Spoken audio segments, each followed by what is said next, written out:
So, okay, so Clark Strand.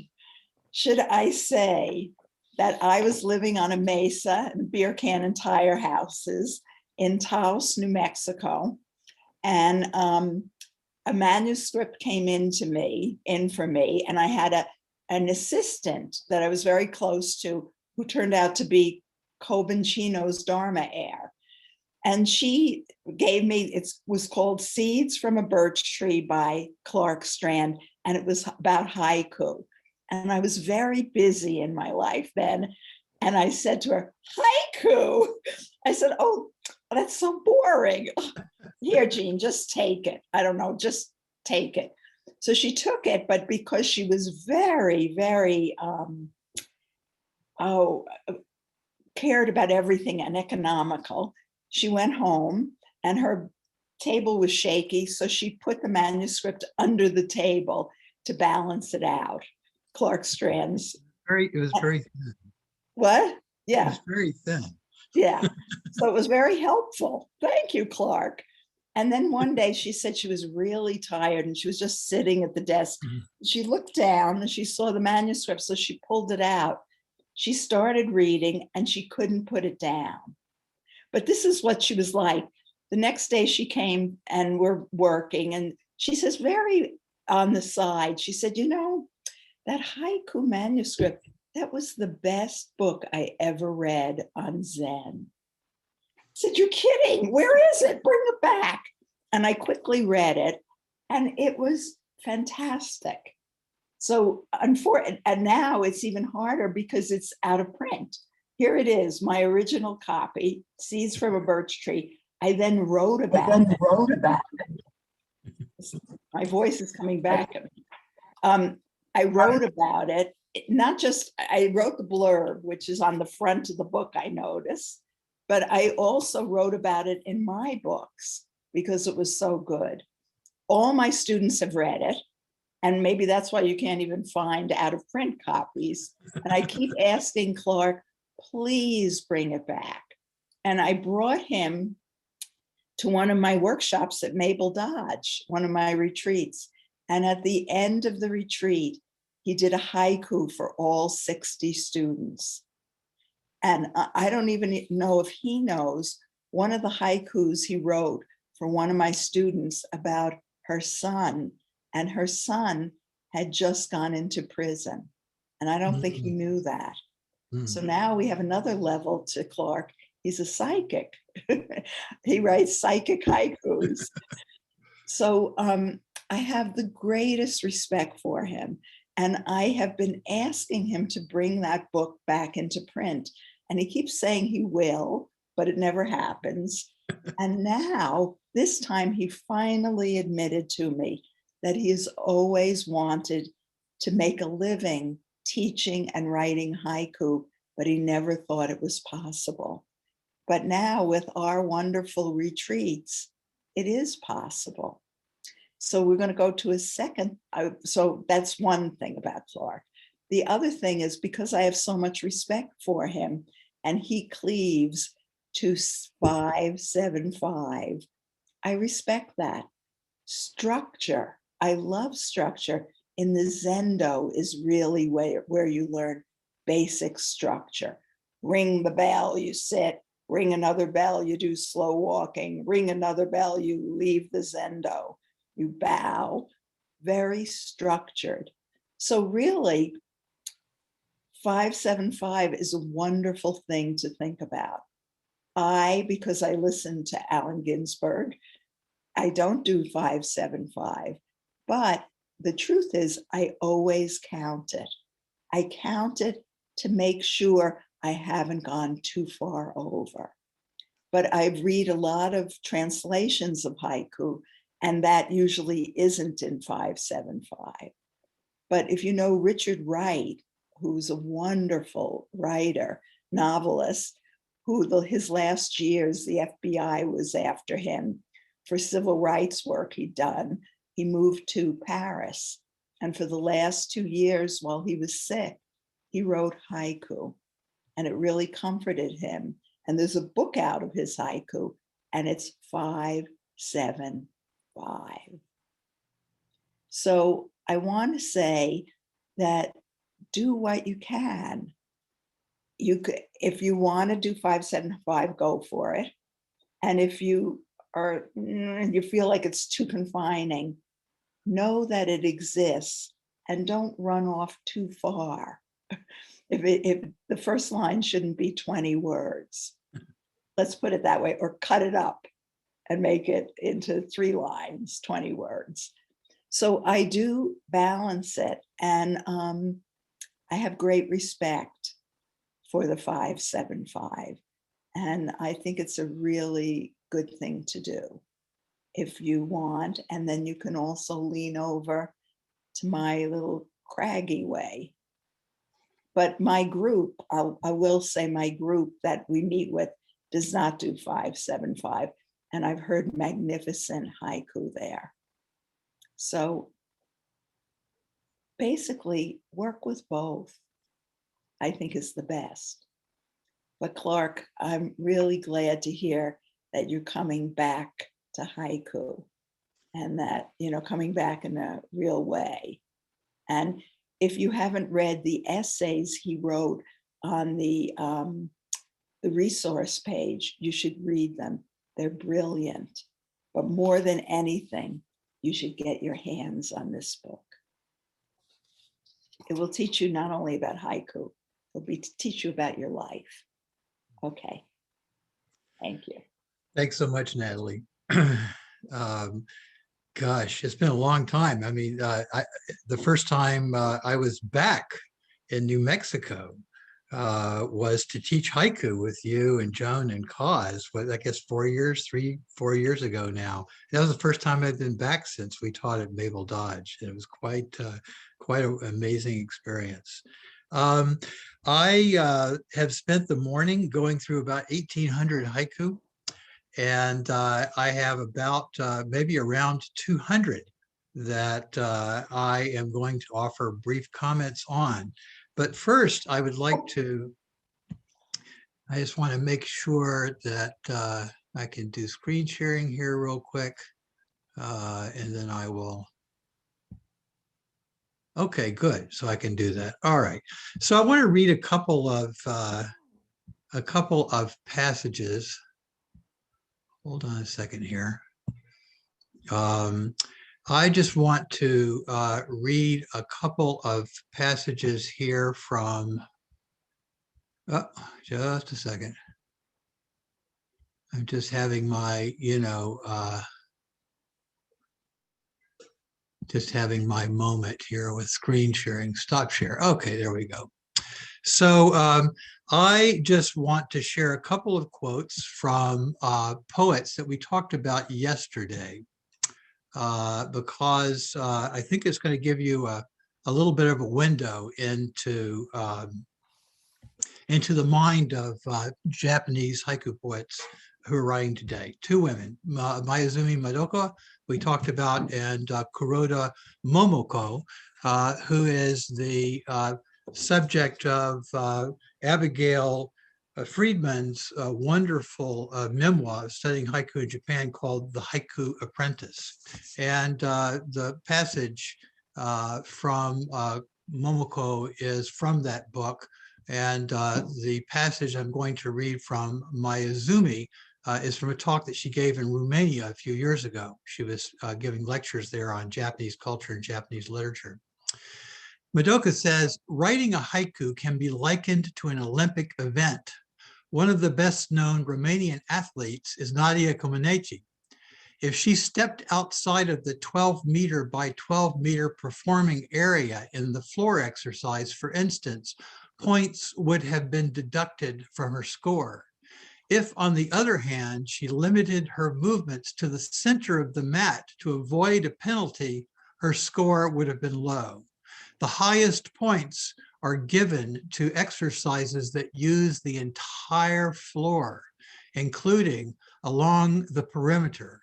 A gymnast's foot landing firmly just inside the perimeter after a flip along the diagonal is breathtaking and beautiful because of the tension created by the danger of falling out of bounds. A haiku is like the 12-meter square floor. It is because we must operate within the confines of a narrow, constricted poetic structure that we are compelled to give depth to our words. We must pare down and strip away all superfluous elements until all we have left is the bare essence. It is the tension created by the need to accommodate to a prescribed shape that enhances the reverberating beauty of a poem. And I thought of this yesterday, Nat, when you showed us that amazing painting of your red chair, how it Uh-huh. just, it was like that floor exercise, right? You had like taken this shape, right? And you just filled it with this red chair. It was just busting out, like it was just about to push beyond its limits, but it was just contained within them. Uh, so I think it's, as far as the 575 and free form, Cause was right yesterday when he mentioned the fact that haiku traveled to the West about the time that poets in the West were breaking free of prescribed, traditional forms that had tended to dominate Western poetry for centuries. And so it was natural then that they took the haiku and began to write free form haiku. Uh, I think it's important to know that freeform haiku is always exaggerated by Western poets, in terms of like Japanese haiku. There just isn't that much freeform Japanese haiku, and there never really has been. The norm has always been 575. Now, the difference between Japanese syllables and English syllables, various different forms, alternative forms, to approximate the relative length of a haiku in English and Japanese have been advanced to like 3 syllables, 5 syllables, and 3. So it's really a matter of personal preference, what poets want to do. But I think it is worth knowing that Japanese poets tend to regard haiku as a poetic form. In the West, oftentimes, I run into people who think of haiku as a value judgment, right? This is a haiku. No, that's not a haiku, right? But for the Japanese, if it's 575 and it has a season word, it's basically a haiku. Okay, if it follows the convention, whether it's a good haiku or not, then that's up for grabs and discussion. So now that's the form. That's Mayuzumi Madoka's sort of philosophy of the form of haiku. Look at what Kuroda Momoko has to say. Her advice, two bits of advice, one on writing haiku and the other on season words. First of all, she says, compose many haiku and throw away many. Okay, this is such amazing advice. I once asked my Zen teacher, since he had been a student of Soen Nakagawa Roshi, who studied under one of the most famous haiku masters of the 20th century, Dokotsu. And my teacher once asked Soen, what does it take to master haiku? Soen laughed and said, "Ha, it's easy. Just write 10,000. Just write 10,000. It's easy. Just write 10,000." Okay, so this is what Momoko is talking about. Malcolm Gladwell said the same thing in a book he wrote about the fact that true artists, master their art through 10,000 hours of effort and repetition. So she says, compose many haiku and throw away many. In the process, you will discover the true state of your mind. If you start writing haiku, compose a lot of them. Make your first haiku the starting point for the others. Then you can be the first to choose which one comes closest to what you want to express. The rest can be thrown away without reluctance. Okay, this is some of the best advice on writing haiku you will ever get. Momoko is one of the great teachers of the early 21st century. About the season word, she says, do you know the true power of a season word? These words do not belong to the author of the poem. They do not belong to Basho or Isa or Kyorai. They belong to us. They are like jewels, polished and made more precious by time, right? What a beautiful, succinct way of describing the season word and what it is. This is our common language, right? These words are ways that we come together and experience ourselves as community. Now, free-form poets can work with season words as well, right? Seasonal usage does tend to favor some kind of form. And so if you begin working with season words, maybe try to find a form that works for you. Now, the challenges were, of course, for poems in 5/7/5, there are going to be a couple that vary from that ever so slightly. So I'm going to just want to show you, this is Abigail Freeman's book, The Haiku Apprentice. Wonderful book. Who's the publisher? The publisher is, I believe it's Stonebridge Press. Yeah, I think so. It is Stonebridge Press. Yeah. And then this is the book edited by a Madoko that I wrote about, that I talked about yesterday. So happy to see cherry blossoms. And this is from Red Moon Press. This is her anthology of haiku that she edited with survivors of the Fukushima disaster. And Clark, it would be wonderful, and we've had the request repeatedly, as you talk about these books, if you could put the list of these books together so we can put on the resource page. Absolutely, I will certainly do that. Thank you, because the emails will start coming in shortly. Of course. All right, so let's look at some of these wonderful poems that our community of poets that has formed just this weekend has produced. First of all, there's one that I botched yesterday because I was just getting used to downloading things, cutting and pasting off of spreadsheets. So Michael Dillon Welch, who's been writing haiku, I think Michael probably started in the 70s like I did. The corrected version of his poem is polka dot hailstones whitening the unmowed lawn, our divorce pending.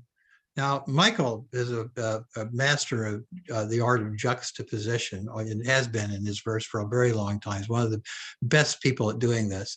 So it's wonderful. I love the lightness of that opening line, polka dot hailstones, right? Beautiful. This is a whiteness. They're polka dotting the lawn, whiten the unmowed lawn, our divorce pending. Something about that lawn that hasn't been mowed and a pending divorce.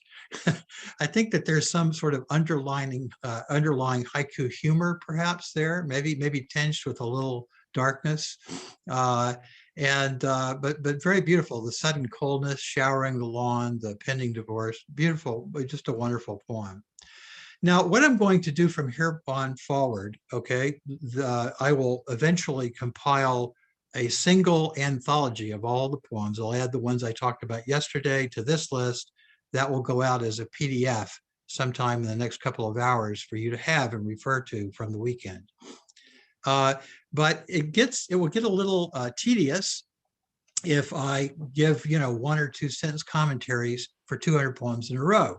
So I would like for maybe Noah to time me and stop me after 5 minutes, and I will take a question, and then I will read another 5 more and talk about them, and then take another. I will talk about haiku for another 5 minutes, and then pause and take a question. Does that work, Noah? Sure. Yeah, and I have a request, Clark, if you could zoom in on the text, because a lot of people are on mobile devices and can't see because it's not. So in the bottom right, there's a zoom bar. There, great. And if you could just fill the whole page, that'll help people who are on mobile devices. Well, I'm just going to. Great. Okay, so here's one. Icicle glistens, pointing her long finger down at nothing at all. Now, this is figurative language, okay? And I'm going to comment briefly on whatever the main technique of the poem is as we go along. But there are levels to every haiku. A good haiku always has levels. The icicle, right? A frozen hard icicle doesn't really glisten. It only takes on that glistening quality as it begins to drip. So the icicle glistening, pointing her long finger down at nothing at all, is pointing at herself. Okay, the puddle below. You think she's counting. Inchworm minds her own business, just headed back home. So this is a poem that plays off, human expectations, difference between the human and the natural world. You think she's counting, but she's just minding her own business, just doing what she does. The inchworm is there, even if you don't see it, reaching out to you. Now, Pat Hull was one of the winners for the January Haiku Challenge, a very fine poet. And he has actually a wonderful little chapbook of haiku out. I'll have to find it. I've got it upstairs, and I'll show it to you later on. But the inchworm is there, even if you don't see it reaching out to you. I love the careful observation of nature here. If you walk around in late May or early June, you see inchworms. What they do is they do this little looping motion where they pick up the front part of their bodies and they sort of search around in the air.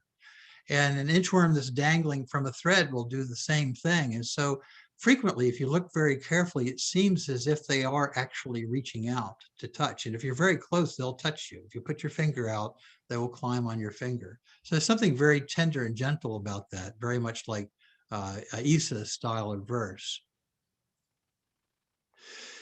Dripping from the eaves, a row of long icicles shrink into themselves. Now, I think we're going to see a number of poems that carry overtones of the pandemic, okay? And for me, I think this is one of them. I think we can read it in that context, that sort of interiority that one begins to feel in the midst of lockdown, social isolation, social distancing, staying in our homes. Dripping from the eaves, a row of long icicles shrink into themselves. Of course, they're dissipating, right? They're shrinking into themselves, but they're shrinking into their nothingness, basically. They will disappear.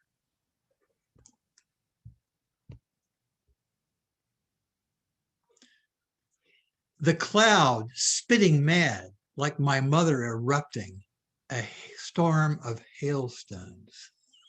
Wow. The cloud spitting mad like my mother erupting, a storm of hailstones.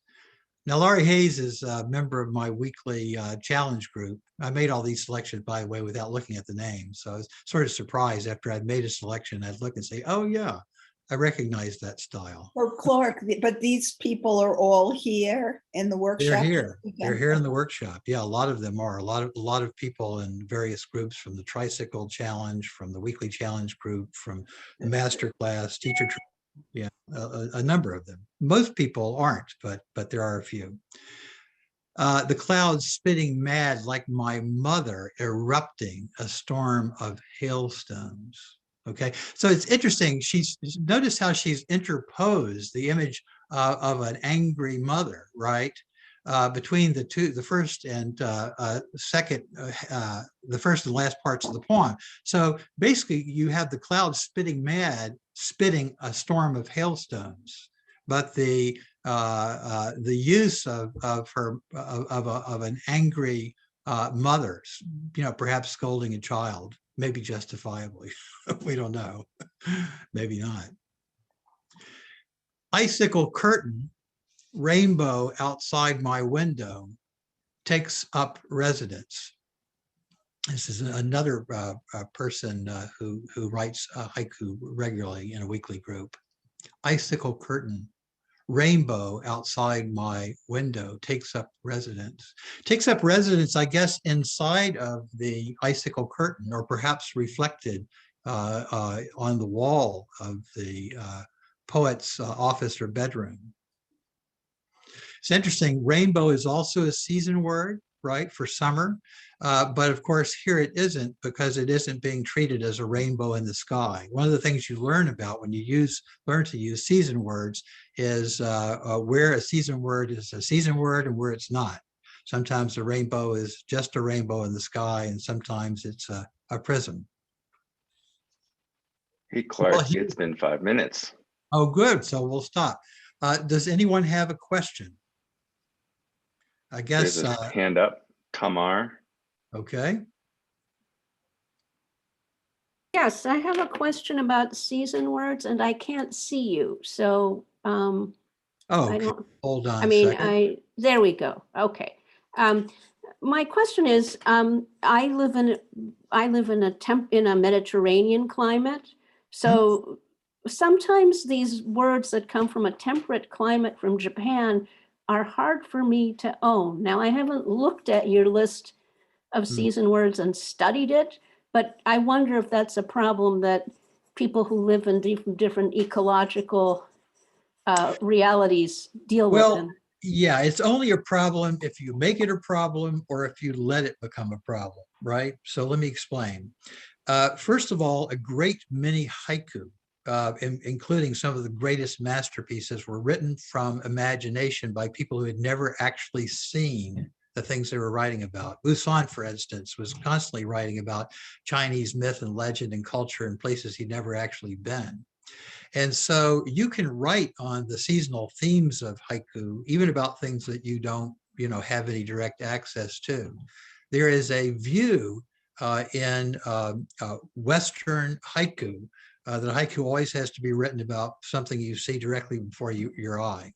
And that is a relic from the fact that haiku got transmitted to the West during a period of time when there was one main dominant school of haiku in Japan that was founded by Shiki and really developed and codified by Takahama Kiyoshi, who was the editor of Hototo Gisu, it was the biggest, most famous magazine. And it was a strict sketch from life, write about what you see philosophy. So that had tremendous power, influence on Western haiku. But unjustifiably, really, because that's a fairly small slice of haiku tradition. So the other thing is, if you really want to begin writing haiku yourself, like and make it a real practice, you probably want some haiku friends that live in the same area that you do. And you begin to build your own seasonal list that suits the area. Haiku is a regional form of literature that is porous with world literature. So you can read and enjoy haiku about seasonal phenomenon that aren't present. Like you'll enjoy some of the icicle, haiku that you read and appreciate them. You may even write a really good one. So you're not limited by that, but you will develop your own season words. Does that make sense? I think you're muted.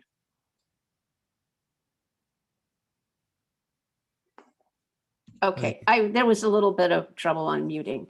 Could you just say your last sentence again? I got distracted by the muting.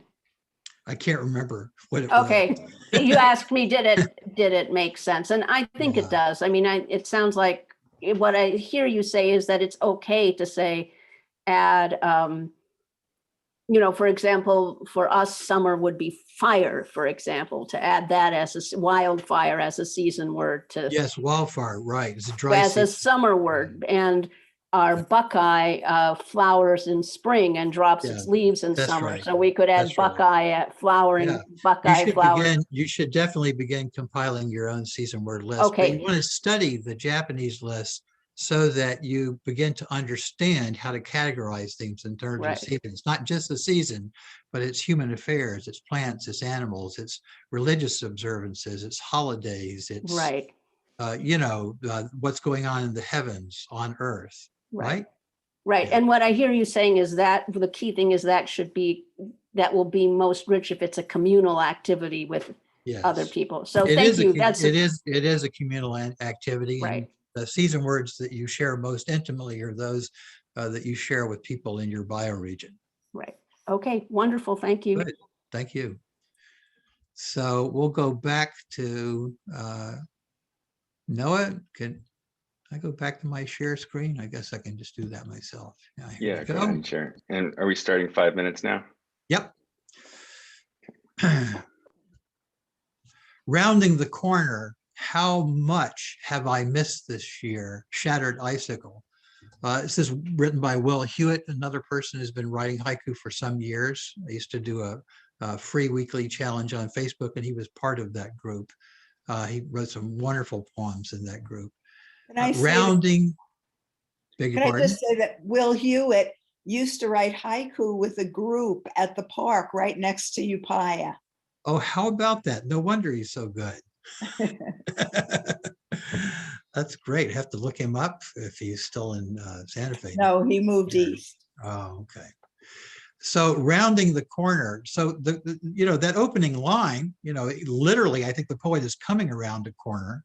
Okay, but also there's the sense of rounding the corner of the year, and I think that so I think that opening line does double duty, both to describe the act of coming around the corner of a house and finding a shattered icicle, and also rounding the corner of the year. Another pandemic poem, I believe. Icicle with no name or number, what a way to stay clear and cold. How interesting. You know, the diction and phrasing of this is a little, I think, sort of slightly deliberately awkward. Haiku poets will do this sometimes. They will play with the form in interesting ways. Icicle with no name or number, what a way to stay clear and cold. So this sort of namelessness of the icicles hanging together, okay? Numerous nameless icicles. You know, Clark, also it points to some mystery. Yeah, I it does. Haikus that don't make sense, but have some mystery, and you know they're right, but you don't know what they're talking about. Right, exactly. This is an example of that. Basho said that a haiku didn't have to be 100% clear.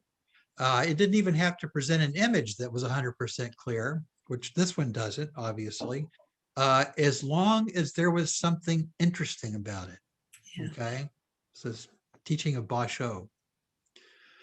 Icicles cracking in winter sun, the heart breaks in little pieces.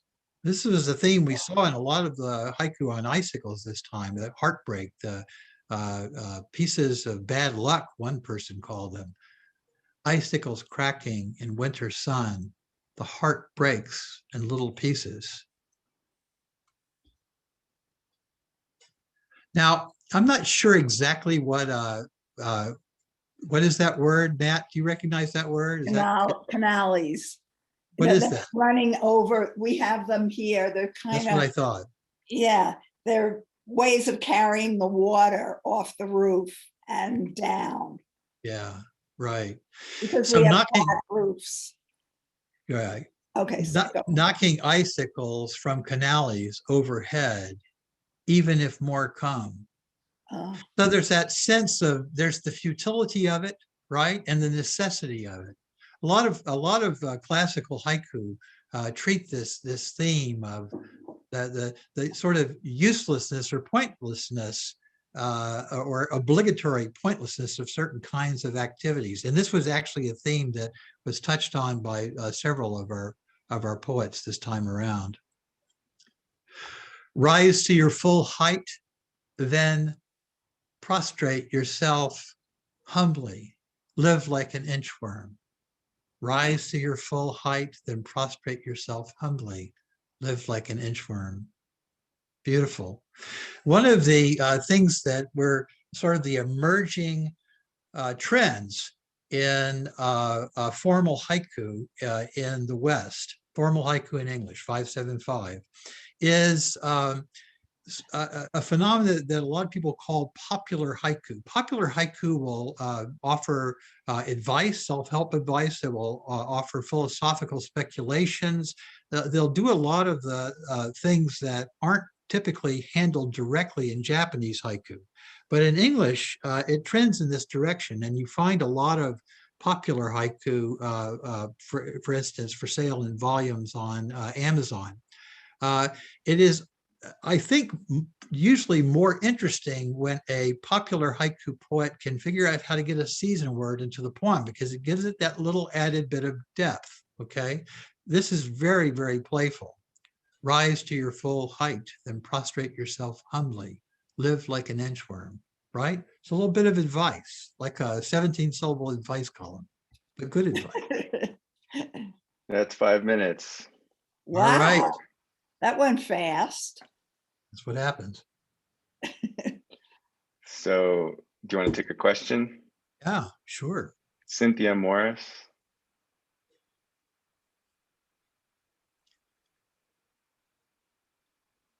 Hi there, this is great. I'm having so much fun with this class. Every minute is great. I've noticed that most of the haiku does not include people. There was one that you just read that did. I tend to want to write about people. Can you say something about that? Well, again, this is one of those relics of when exactly haiku was transmitted to the West. It was transmitted during a period of internationalization of haiku, where what was being exported from Japan was a particular type of haiku and not the entirety of haiku tradition. Plus, you had a lot of people like D.T. Suzuki and R.H. Blythe and Alan Watts writing about haiku at that time. People who had, I think, a fairly deep understanding of the philosophy that they were trying to articulate, but frequently capsized the haiku tradition in trying to get that philosophy across. You know, for instance, R.H. Blythe says a lot of things about haiku that are just patently, completely untrue. Because he was so strongly influenced by Buddhism and Zen, he just overlooked a lot of aspects of haiku tradition. D.T. Suzuki is the same way. So you get this idea that haiku is just about nature, right? Not at all true. You know, like there's a whole category for every season called human affairs that deals with people. And you get a lot of I statements in haiku, especially in modern haiku, but even in the haiku of Issa. So you can feel free to put people in. You do want to try to anchor it in the season. The thing about haiku is that human beings don't exist apart from nature in haiku. They don't exist, we don't exist as a thing in ourselves, right? We exist in relationship to nature and to one another. And so, you know, Senryu, you know, which is a 575 poem, doesn't always have a season word. That's mostly about people relating to one another. But haiku is really about, it can be about people relating to one another, but it has to be in the context of nature, right? I mean, there are certain modern haiku Japanese haiku that, and English language haiku that violate that rule to good effect, but in general. So you should feel free to do this if that's where your interests lie and where your predilection trends. You know, you should go for it. Okay, good. Let's see here. Okay, I'm gonna get faster at this, I promise. All right.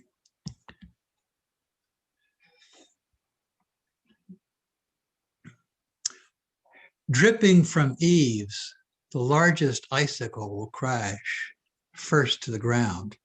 Okay, you may notice if you count out the syllables of this, right? Dripping from eaves, the largest icicle will crash first to the ground. You may not notice right offhand that it doesn't fit the formal pattern, right? It's actually 4, 8, 4, right? 4, 8, 4. So it's 16 syllables. There is something that I call tinsel strength within the 575 form. Japanese poets, nowadays it's a little bit more common than it was in Basho's day, but in classical haiku, you know, roughly 1 in 25 haiku would vary from the 575 form, and usually by only one syllable, like Giamari, an excess syllable, they call it, right? Be 18 syllables or sometimes 16. Rarely more than that. In modern times, you find some people writing freeform haiku, even in Japanese, and you have a greater willingness to step just ever so slightly outside of, or to fall ever so slightly within the limits of the 575 form.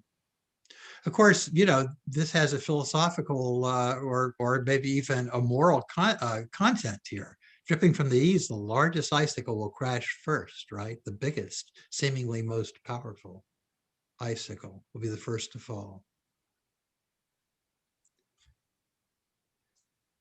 Now, here is a very interesting poem. When I learned you were gone, an icicle of fire tore through four chambers. Four chambers, I think, are meant to be the chambers of the heart. Okay, this is a deliberately poetic treatment. This is, I am fairly certain, the poem of somebody who's used to writing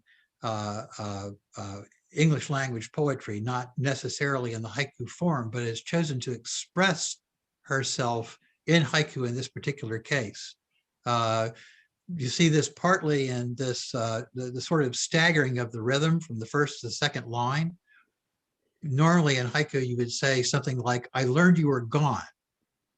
An icicle of fire tore through four chambers, right? Because you would try to keep preserve the integrity of the rhythm rather than having it spill over just by one word into the next line. But the poet has chosen to emphasize poetically the word gone by staggering it to the second line. An icicle of fire tore through four chambers. So what we have is the image of an icicle falling, tearing through the four chambers of a heart, an icicle breaking off someone's death, right? Now here, the icicle of fire, this is an example of a poet using the season word non-seasonally.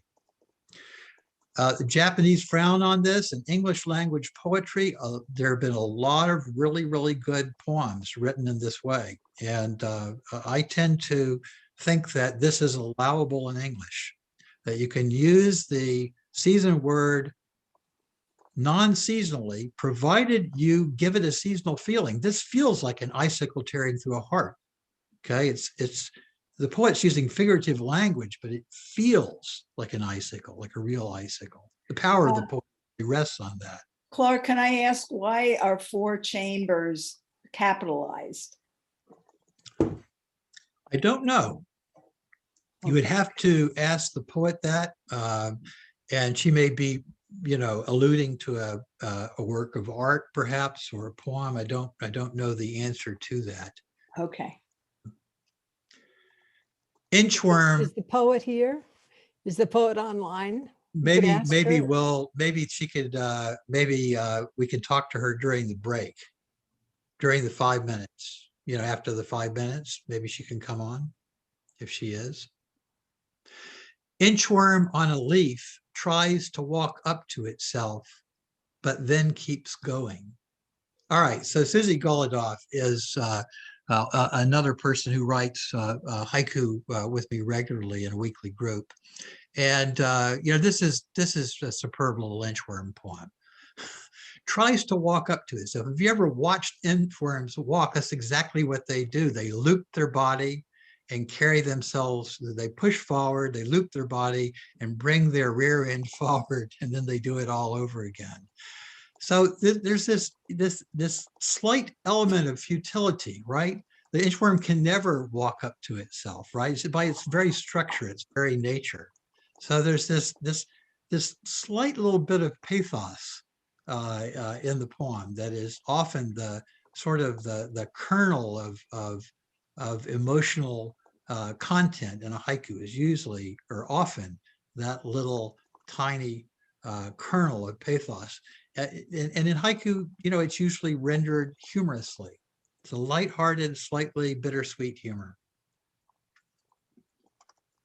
Inchworm ventures out, measuring how green things are, seems quite satisfying. This is also by Susie. This is an example of haiku humor as well. The inchworm ventures out, measuring how green things are, seems quite satisfying. We like what resembles us. Inchworms are green, tend to be green. What the inchworm likes about spring is her own color. No icicles here. In California, hearts can freeze just like ice. This is another example of icicle not being used seasonally, right? It's not a real icicle here, okay? But it's being used as to juxtapose and to highlight an emotional state. I like how the poet has forced us to enunciate California, right? Do you know how you say California in Japanese? California. California. That's 6 syllables, right? There is a famous modern tanka by Machi Tawara where she uses California. Let's see if I can find it during the break. Dripping icicles clearly coming to a point, but tediously. Dripping icicles clearly coming to a point, but tediously. It's a fine example of haiku humor, also by Susie. That's a little past 5 minutes. Clark. Okay, good. So did we have, is Nikki Hainstock here? I didn't see her in the list. Okay, good. So does anybody else have a question? Kristen. Yeah, hi. Thanks, Clark. I have a question about the use of metaphor in haiku. I feel like I've been really working hard to avoid it, and I don't know where I got the impression that I was supposed to, but I've seen a lot of the haiku you've presented have metaphor. Yeah. Well, metaphor is implicit in the haiku tradition. You know, the way Japanese poets use season words and use words, there is often an implied metaphorical comparison. In modern Japanese haiku, you find explicit metaphor being used increasingly as modern Japanese haiku is influenced by Western styles of art and verse. So the main thing I think that you need to consider is that if you're trying to write Japanese haiku in English, you're always going to have a very small audience. Okay. It's always going to be a little, it's always going to be a little frog pond rather than an ocean of haiku. Okay. Because it's going to be a specialty form of literature, and they're just always going to be the same 1,000 or so people that are really committed to that. Okay. But if you want to write haiku as a form of English language poetry, then you have to give yourself permission to tap into all the possibilities for haiku in English.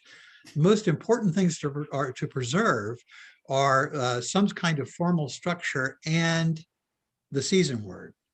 And if you do that, then you can harness the unique rhythms and powers and nuances and poetic techniques of your own language. What I've discovered over the years is that there's only one rule for haiku that always holds true for me. And of course, I'm expressing this in terms of formal haiku because I'm a formal haiku poet. But it is that a haiku is whatever you can get away with in 17 syllables, okay? Because the moment you say there's some rule, you can't do this, you can't do that, some very talented, very clever person will prove you wrong in the very next 5 minutes, right? Because the haiku means literally playful verse, and that playfulness is a kind of a verbal, it's something between verbal cleverness and an emotional sophistication or profundity, right? It's always sort of veering between those two and balancing those out. And so you have to give yourself permission to use all of the techniques that are available to the English language poet, right? You just have to figure out how to make that fly in haiku, right? So you have to be your own judge, really, finally.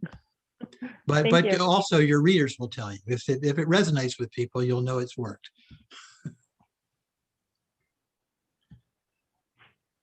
Okay.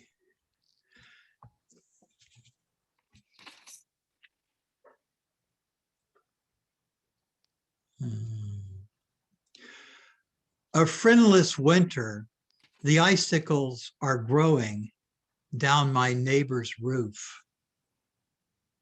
A friendless winter, the icicles are growing down my neighbor's roof. Ooh. Yes, Good. it's just amazing. I mean, the friendless winter, I think in this case, I read this as a pandemic poem, and I think that it takes on its strongest meaning in that context. I think it would work in other ways, but then it would be personal to the poet rather than universal to the times we're living through right now. Icicles are growing down my neighbor's roof. Beautiful. The coldness, the fact that they come down almost like bars, right? There's like a fence, creating a feeling of separation. Icicles menacing this late winter morning, spring in every drop. Spring in every drop. Wonderful turn of thought in the last line. Nice. In smallest places, great teachers lay. An inchworm showed me time today. This is also by Nikki Hainstock, and who I believe is a poet who likes to play with rhyme and a lot of other Western poetic techniques. And again, it's whatever you can get away with. I see a poem like this, and it sort of belongs in my inner, my file in my brain. For poems I want to put in a children's haiku anthology sometime, because children love this sort of wordplay, right? And again, this is a haiku that offers a little lesson. You see this more and more in haiku.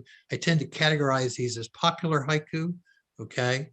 Meaning meant to have a very broad appeal.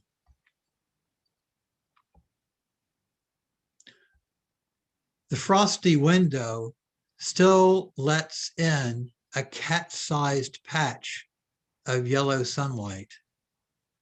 The frosty window still lets in a cat-sized patch of yellow sunlight. Now, the first thing you probably notice about this is that it doesn't use any of the four season words, right? I read the poem and chose it before I realized that. And I went, oops, but I decided to leave it in. What about frosty?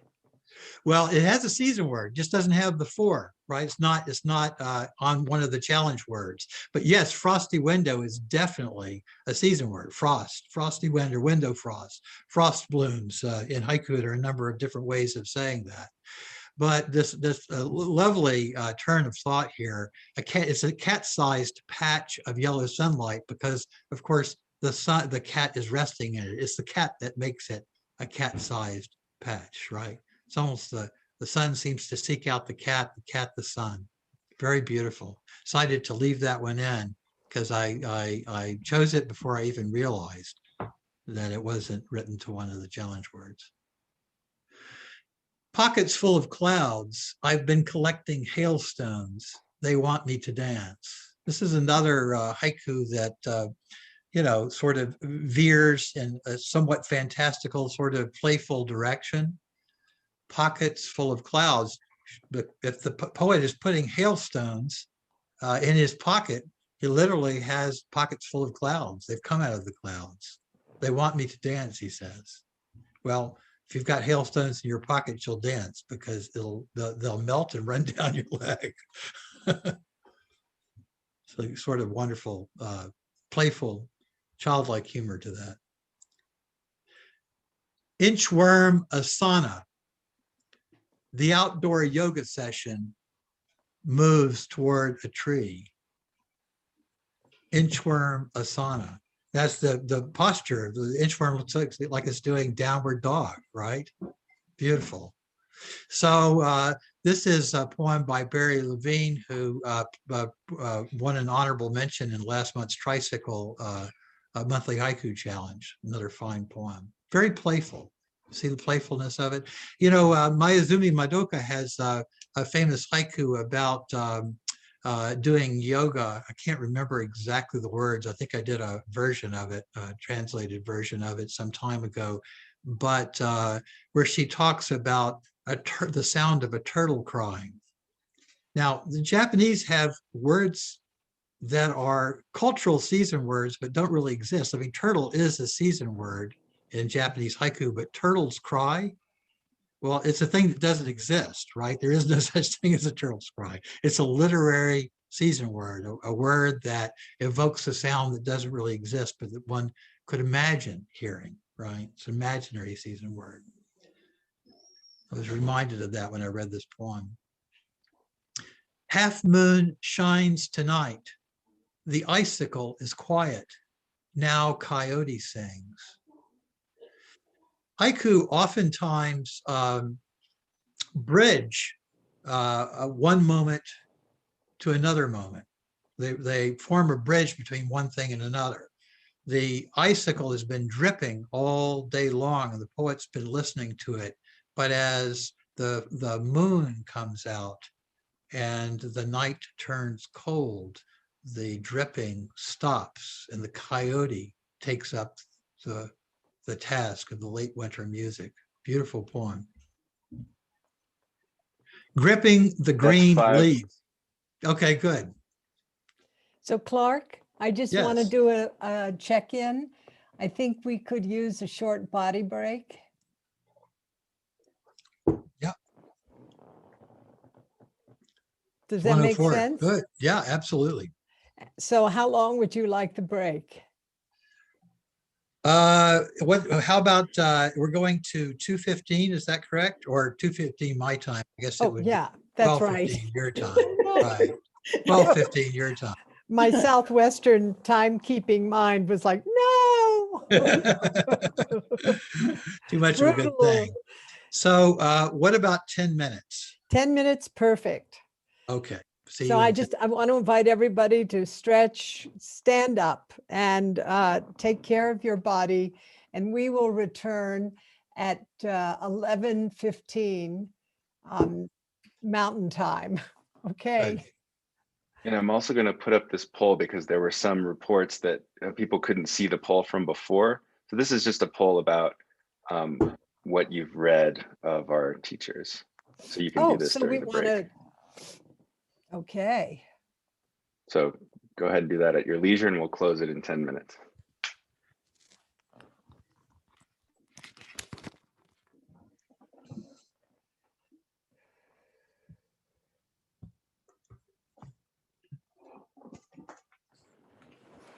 Oh, oh.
So Clark, is Seeds of a Birch Tree still out of print?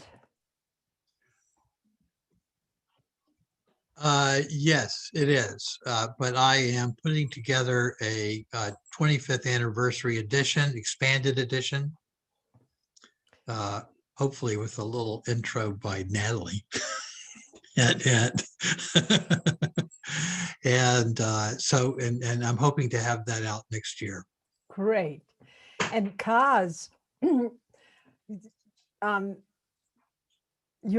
this beautiful collection that you did of Suzuki Roshi's wife's haiku.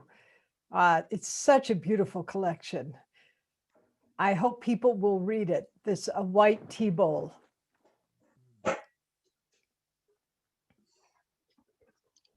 That is published for the 100th kind of birthday of Mitsu Suzuki, the wife of Shinryu Suzuki, who started San Francisco Zen Center.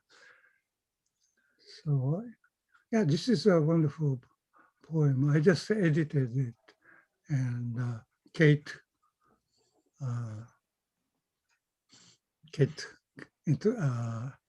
translated it.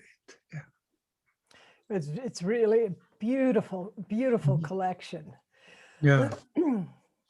So somebody wrote me, they weren't interested in the percentages, but I just want to say that it's so this poll is really interesting for us here, because we get a sense of what you have read, what you care about. And also, I think this list is a list that's really valuable, except for Lone Mallard. You can forget that.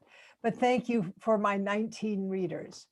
But in any case, these are all wonderful books that open up the world of haiku for us. So thank you for jumping into this poll. And I really recommend, if you can get a copy of Seeds from a Birch Tree and also The White Tea Bowl, that you read these really extremely beautiful collections. And dear Clark, away you go. All right. Just to break it up a little bit and to introduce, wait a minute, I'm still getting the polls popping up here in my screen. Can we stop that at this point? Yeah. I think Noah has the magic touch. Okay, good. So just to lighten things up a little bit, I mentioned popular haiku. Popular haiku is just anything written in 575 with a little cleverness and wit. And one of the most popular books on popular haiku right now is called Elemental Haiku, right? Okay. And the subtitle is actually written in 575, Poems to Honor the Periodic Table, 3 lines at a time. I'll read you a few examples because they're quite clever. This is the entry for helium. Begin universe. Wait 3 minutes to enter. Stay cool. Don't react. All right. Helium. Begin universe. Wait 3 minutes to enter. Stay cool. Don't react. Okay. This is for boron, which is, according to the note, an essential micronutrient for plants being needed for their cell walls. Says, just doing your job, holding plant cells together, no fireworks, no fuss.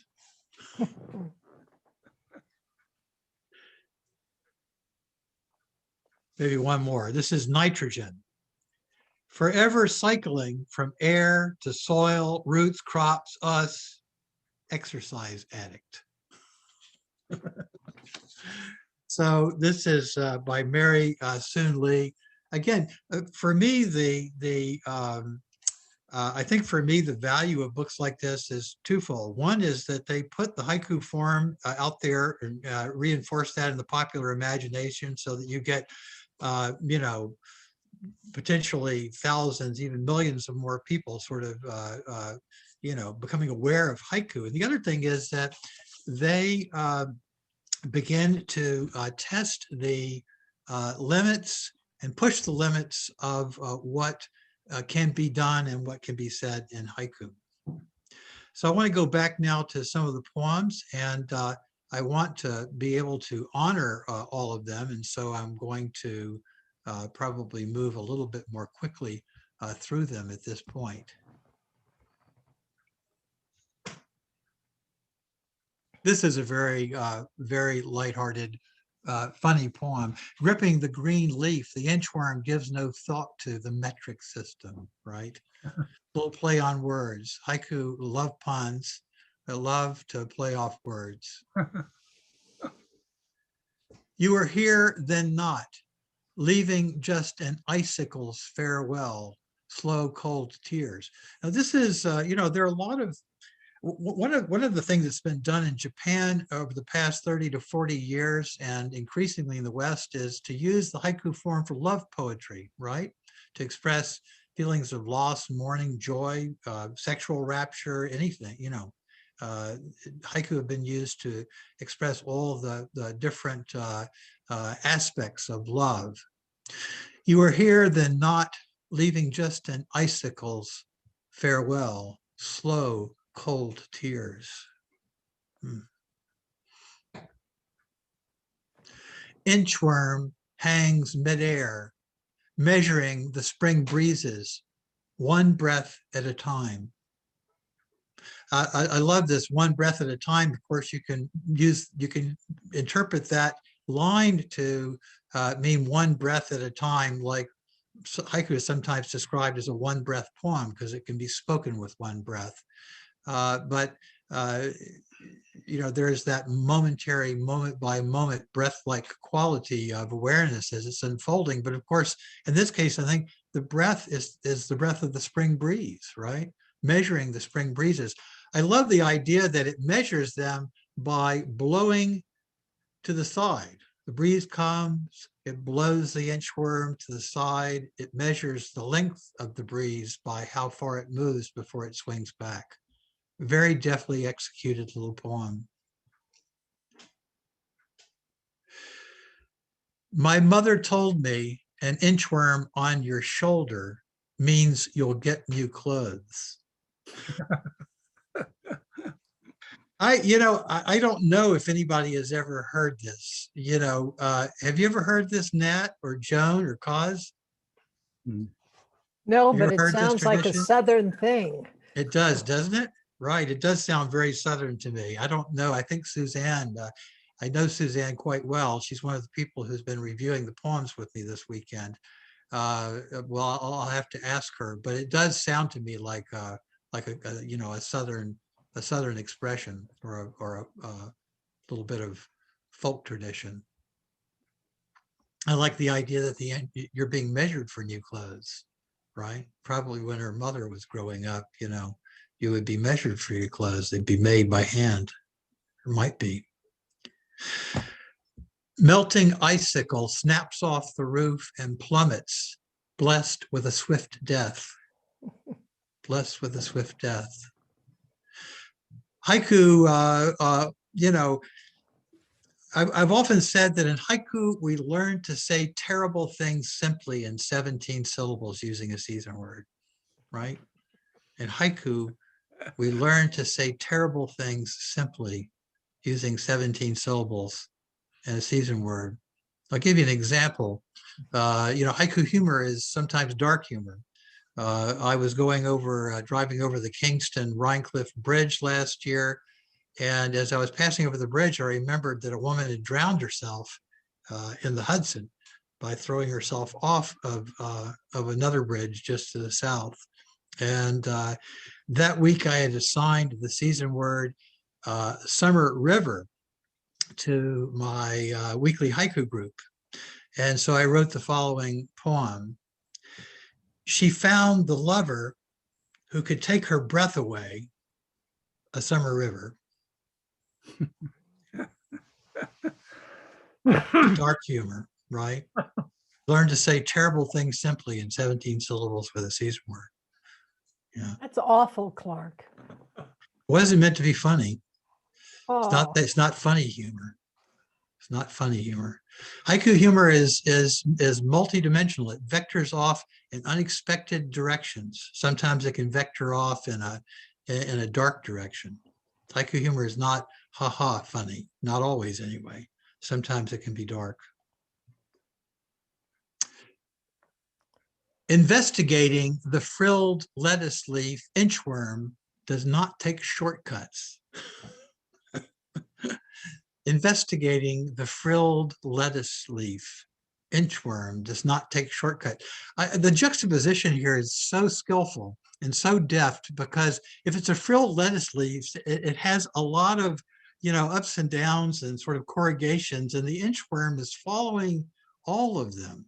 And presumably an inchworm, because they can stretch their body out and reach ahead, presumably maybe it could on a frilled lettuce leaf take a shortcut, but it chooses not to. Very deft humor. Clark, do you still want to stop every 5 minutes? I think let's make it every 10 minutes at this point, because I definitely want to try to get through all or as many of these poems as I can.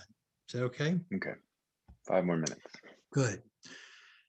These next two are by Sean Murphy, who I first met many years ago. Fine New Mexico writer.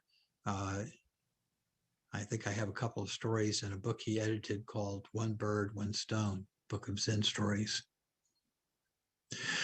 The sun shines right through and comes out the other side, morning icicle. The sun shines right through and comes out the other side, morning icicle. Now, this is a very classic sort of modern sketch from life style haiku. This was the style of haiku that was very strongly favored by Shiki and by his main disciple, Takahama Kiyoshi. This was the style of haiku that really dominated haiku for the first 50 years of the 20th century.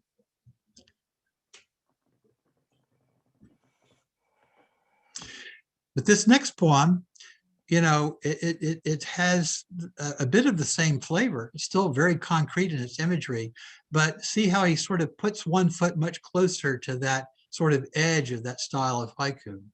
He's doing his floor exercise, and whereas the first one doesn't use quite all of the space, even though it's quite a good haiku, this one really gets very close to the edge. They seem so solid as I watch them disappear, melting icicles. They seem so solid as I watch them disappear. So he has two conflicting impressions, right? He's, on the one hand, it looks like a very solid thing. On the other hand, it's vanishing right before his eyes, melting. Acorn cap removed, children play without knowing. They too will grow cold. Acorn cap removed. Grow old. Yeah. Acorn cap removed, children play without knowing. They too will grow old.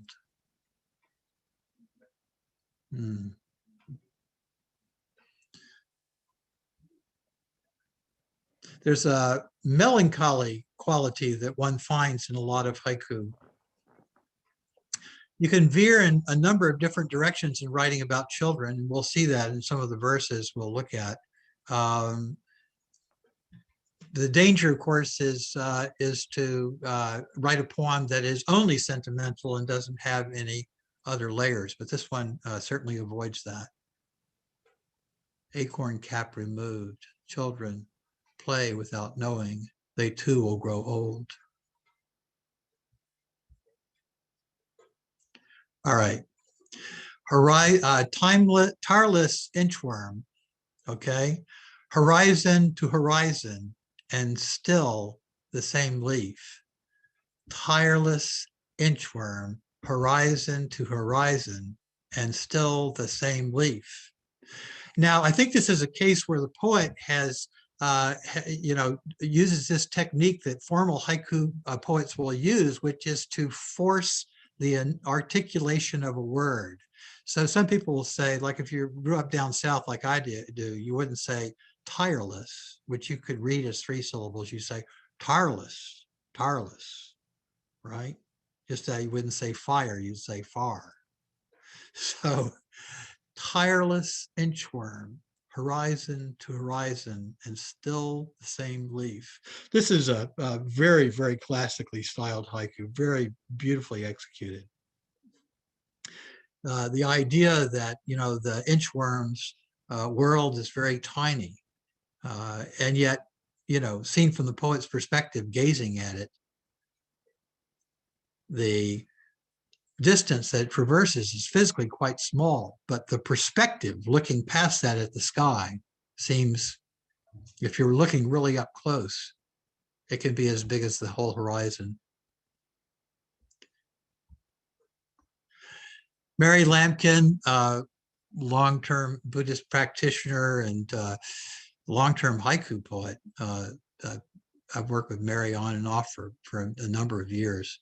Summer loves baseball, but sometimes gets confused and starts throwing hailstones. Very funny. Now, here's an example of a haiku that has 3 season words, but it's clear which one is the center of interest. In general, you don't want to have more than 1 season word per haiku. Here you have 3. You've got summer, baseball, and hailstones.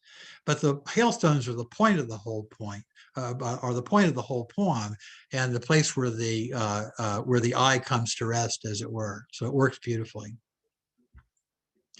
Flying hard and fast, every hailstone disappears into the river. Another one by Suzanne. Falling hard and fast, every hailstone disappears into the river, water into water. We don't think of hailstones. Is that 10? That's 10.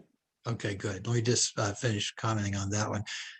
You don't think of hailstones necessarily as we don't think of them as falling into water, right? I mean, typically, but you know, the idea is that they bounce or they strike things, right? Very, very typically very violent little beings, right? They hit things, but they hit the water, and all they do is splash and become water. Beautiful, what beautiful melancholy quality to that, philosophical quality of that haiku. Okay, does anyone have a question? Stacy. Hey, thank you, Clark. So I'm very interested in this idea and practice of haiku as a communal project of healing and recovery. And for us as writers to view that as an individual project, but as a collective project, what Stephen Cope would call the call of our times. You know, that Roshi Joan had just written recently about this time of collective trauma and grief, and Natalie has talked very specifically about writing practice being a lifeline. And I had studied at Upaya with Natalie and with Sean about 5 years ago, and have found for me that daily writing practice is therapeutic and healing. So I'm really interested in this collective potential. And if you could just speak to some of these forms, like the Japanese artist you referred to, the Cherry Blossoms book. Yeah. You talked about a word that starts with G in Japanese, that it's a form of a haiku walk. Yes. Like writing in parks, which occurs to me that we could start to be doing these things, you know, as socially distanced ways to gather. So for those of us who might be interested in starting groups or bringing haiku friends together, you know, what's a good size for a haiku group, what's too many, and what some of these forms have looked like in other places? Yep. Okay, good. So the word you're talking about is ginkgo. It's not like the ginkgo tree or the ginkgo leaf, but G-I-N-K-O. And it basically means poetry walk. And this is where people come together at a single location to write the poetry of that place. Sometimes, you know, if it's a particularly, in Japan, if it's a particularly famous temple, like a place famous for its persimmons, most of the poems will be about persimmons, right? Or if it's a waterfall, most of them will be about waterfall. So they may share the same season word on that occasion, or they may wander freely and write about, whatever it is, that is the poetry of that place. So, yeah, but returning to the larger issue, I think that I don't think that technology is going to save us.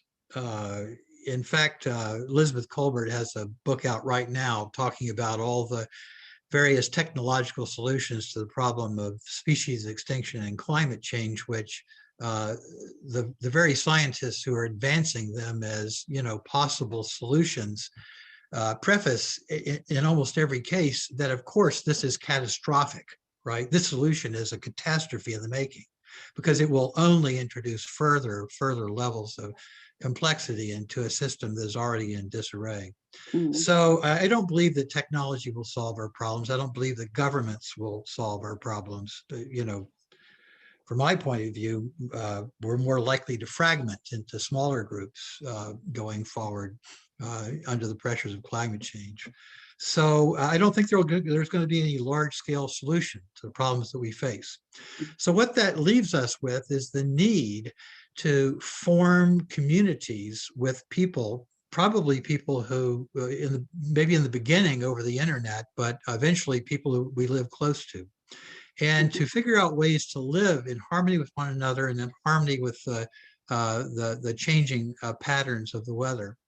And haiku is a form of poetry that attunes us to the passing seasons, to animals, plants, to weather, to the enduring traditions that we pass along from one generation to the next.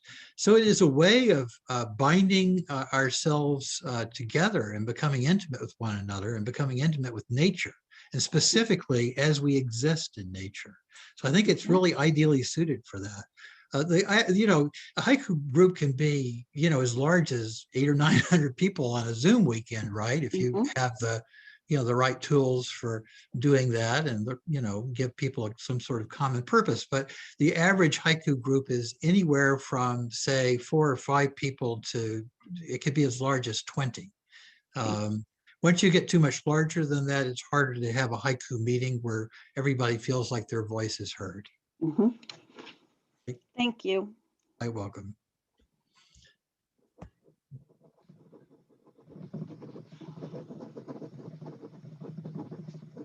Falling hard and fast, every hailstone disappears into the river. Yeah, beautiful. One small icicle falls to earth effortlessly, shattering sunlight. Now this is, we talked about punctuation earlier. If we read the poem as one small icicle falls to earth effortlessly, shattering sunlight, we get one meaning. If we read it with a pause after earth, one small icicle falls to earth, effortlessly shattering sunlight, you get a very different reading. I think this is the second reading that the poet probably intends.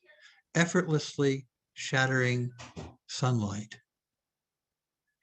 Again, there's a little fall of the heart, I think, in many haiku. That is that sort of poignant quality that many haiku have, that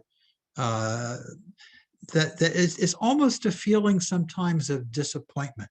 And there's a Japanese word for this, and I can't remember what it is, and maybe Kaz will remember. But there's a little fall of the heart in a lot of poems. I mean, literally, there's a fall here. The icicle falls to earth effortlessly shattering sunlight. The idea of shattered light, that is the turn of thought in the poem, right? That's the thing, that little bit of poetic texture that makes the haiku really sing. Mark, just before you jump on, I'd love to ask Kaz if he has, those that, is familiar with that expression. Aware, is that it? Aware, mono no aware.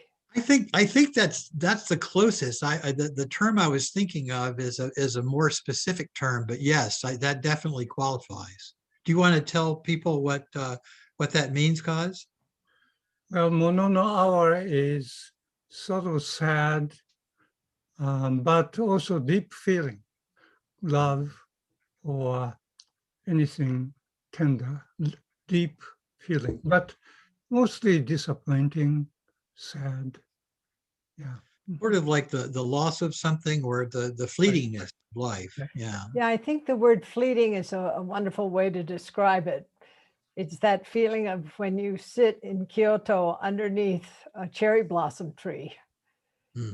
Yeah. And you recognize how transitory that experience is. Yeah. It's such, to me, it really, that expression really captures so much of what is at the heart of haiku. Yeah. Here's another example of haiku humor, a bit one-sided, conversing with a squirrel with acorn-packed cheeks. One-sided because the squirrel's mouth is full. Beneath the bus stop, we measure time, life differently, the inchworm and me. So I'm beneath the bus stop, I think is probably an overhang. And my guess is that there's some sort of an awning. My guess is that the inchworm is dangling down. So sort of on a level with the poet, right? Poet is waiting for the bus and the inchworm is waiting for summer. Icicles reflect circular visions of us like funhouse mirrors. Now, here's an example of metaphor, right? Like funhouse mirrors. But see, here's the interesting thing is that we see an aspect of the icicle more clearly because it is being described as a funhouse mirror, right? We wouldn't see the wobbly, distorted shape of the icicle, right? If the poet hadn't compared it to a funhouse mirror. In general, metaphor works best in haiku when it makes you see the thing it's being compared to more precisely, more clearly, or in an original or imaginative way. A green bamboo leaf reveals one tiny inchworm, the whole story now. Again, this haiku poets will often show you the universe in a grain of sand or in a single flower. Here, the poet is playing with that idea and saying you're getting the whole story, getting the whole narrative, the whole life story. Icicle shadows flicker on the kitchen wall, my winter TV. Here's an example of figurative language that presumes a metaphor, but doesn't actually use like or as, right? It just juxtaposes two images, the image of icicle shadows flickering on the kitchen wall, maybe flickering because branches outside are moving between it and the sun, or maybe it's flickering because of the dripping. But it creates the shadows on the wall creates the sort of feeling that you get from that blue TV light at night, right? When it flickers against the wall. The poet hasn't used color blue, but you can see that color. The in-betweenness, the ebb and flow of this life, briefly, icicles. Suzanne Beaumont is another person who's been writing haiku for quite some time. The in-betweenness, the ebb and flow of this life, briefly, icicles. Now, icicles are transitional, liminal beings, right? They exist in the space between colder and warmer weather. They exist because they occupy that space, right? That's how they grow. They drip, they freeze, they drip, they freeze. Pretty icicle.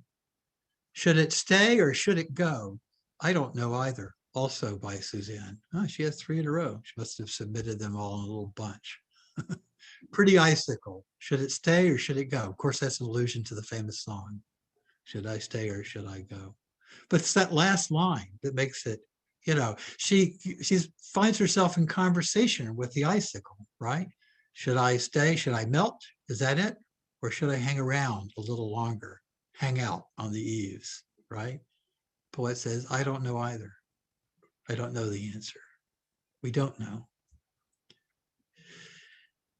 To make some progress, wait for the rest to catch up. So smart, that inchworm. Another example of, you know, of humor based on the way an inchworm moves, right? Moving its one part of its body forward, looping, and then bringing the other part to catch up.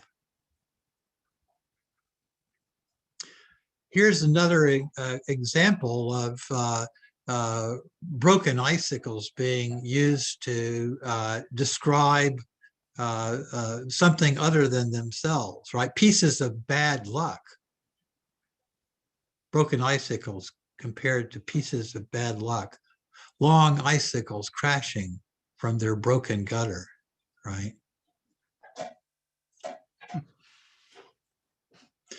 Never enough time. First laundry in from the line, inchworm on a cuff. That wonderful little, you know, sometimes a haiku poet will show you a small thing on another small thing to put it in scale. But it's the intimacy, I think, of the poem. Is not an inchworm on a, I think if the poet had said the inchworm on a shirt or inchworm on a coat or on a sweater or a sheet or anything, we wouldn't feel it. But the inchworm on a cuff, the cuff presumes the person, right? Beautiful. Another poem by the same poet. Our son with a stick under the neighbor's window, the icicle thief. This, of course, is a pun on a famous French movie, The Bicycle Thief, right? But also the image of a boy, you know, going over and breaking off icicles, presumably to play with them, is an icicle thief. Warm here in winter, I remember icicles. I remember me. Here's an example of the poet using the haiku form and the season word to really convey an interior state. You know, a poem like this is, I think, almost confessional. You find this a great deal in modern Japanese women's haiku.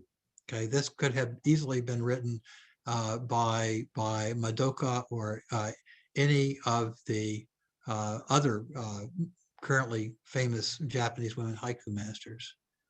Notice that there are two season words, winter, okay, and icicle, but icicle is clearly the focus of the poem.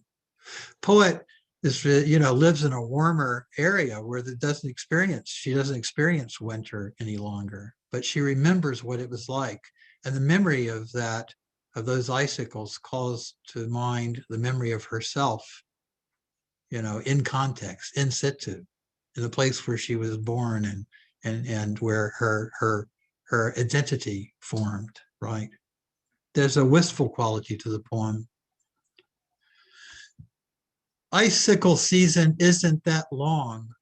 Water waits an eternity. Ray, I think, has been, I'm not sure how long she's been writing haiku, but she's been in one of my groups for a while now. Has written some really wonderful poems. I would add this one to that list. Icicle season isn't that long. Water waits an eternity. So there's that juxtaposition between the icicle, which the icicle season really typically lasts only for about a week or two each year, maybe 3. But water itself lasts forever, right? It just goes through its various different cycles. And so there's the transitory juxtaposed to the eternal. This is one of the most common techniques in haiku. Sitting in traffic, hailstones hit my windshield hard, their windows as well. There's an old Russian joke about a genie that comes to a Russian peasant and says, I will give you whatever you want, but I will give your neighbor twice as much The peasant thinks for a while and says to the genie, "Put out one of my eyes. Put out one of my eyes." Right. So his neighbor will become blind. So it's that sort of dark, sort of peasant humor. That's Told this, 10, Clark. okay, told this by one of my haiku students who's Russian by birth. Is there a question? Yeah, Karen. It may have already been answered, although there was no question mark. Yesterday, someone had asked a question of Natalie, I think, about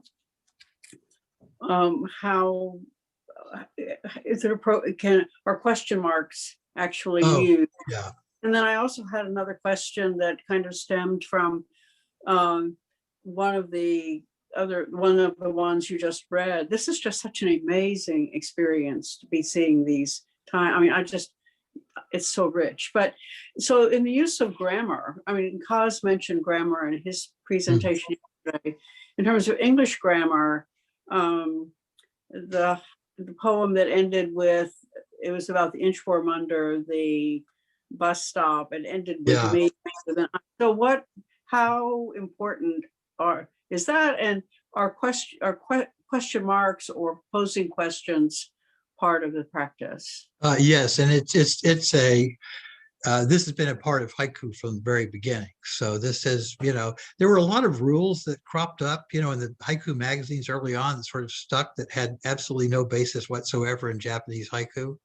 And they really kind of only exist in English. And they were created by people whose understanding of haiku was based on, a very, very limited exposure to Japanese haiku. They really didn't know much about Japanese haiku. The people were writing the earliest books about haiku, except what they got from a certain school of Japanese poetry. But you find questions even in Chaucer sketch from life poems, right? Written by early 20th century traditionalists like Kiyoshi. You find question marks even in those poems, or not question marks, but you find questions. What would be read in Japanese as questioning. Yeah. So as far as the grammar goes, the haiku in English also evolved its own kind of special grammar, especially the very, very short poems. So it tended to develop a style of speech that didn't really reproduce the natural rhythms of spoken English, right? So they exist sort of more on the page than not. There's one famous poem that consists only of the word tundra in the middle of a page, right? That's the haiku, right? So there's no grammar there, there's no diction, there's no nothing. If there's no page, there's no poem. The whole idea is that you've got this little black word in the middle of a big white sheet of paper, right? So experimental haiku maybe, but poetry, don't think so. Does that answer your question? Actually, no. I guess, so you're saying that the formal grammar rules don't necessarily. No, I'm actually saying that you have to flirt with grammar in haiku. You have to make sure that your meaning is clear and that your poem is poetry, that your haiku is poetry. It has to have some kind of a wit or verve or musicality, right, in order to qualify as a poem. It's not prose, right? Yeah. It's not modern art, But Clark, it was so interesting seeing the scrolls that Kaz shared yesterday, because they were both poetry and they were also visually so rich. Yes, absolutely. And so, maybe tundra in the middle of a blank page in a certain way reflects that interesting conjunction of the visual experience and the word experience. Right. Well, maybe I'll write a poem that just has acorn in the middle of a page. But I don't think anybody is going surrounded by lots of squirrels. Yeah. I mean, the joke I had with the poet, who is a friend of mine many years ago, I haven't seen him in a long time, was, well, now you've done it, none of the rest of us can do it. Right. We can't copy you now. So it was, you know. So anyway, but yeah, you're right. I mean, Japanese, there, I think an area of haiku that hasn't really been explored that much in English is the haiku calligraphy. There are a few people who are doing it, but haven't seen anybody who's done it as well as it's done in Japanese. So I'd love for Kaz for a moment or two just to reflect on the visual aspect of haiku in the Japanese context.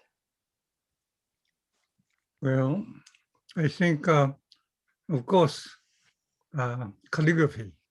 So people used to use brush. So do calligraphy sometimes, so use a lot of space, but also sometimes some drawings, but haiku is concise, so often drawings are simple and suggestive. And in a way, I think many people tried this combination. Yes.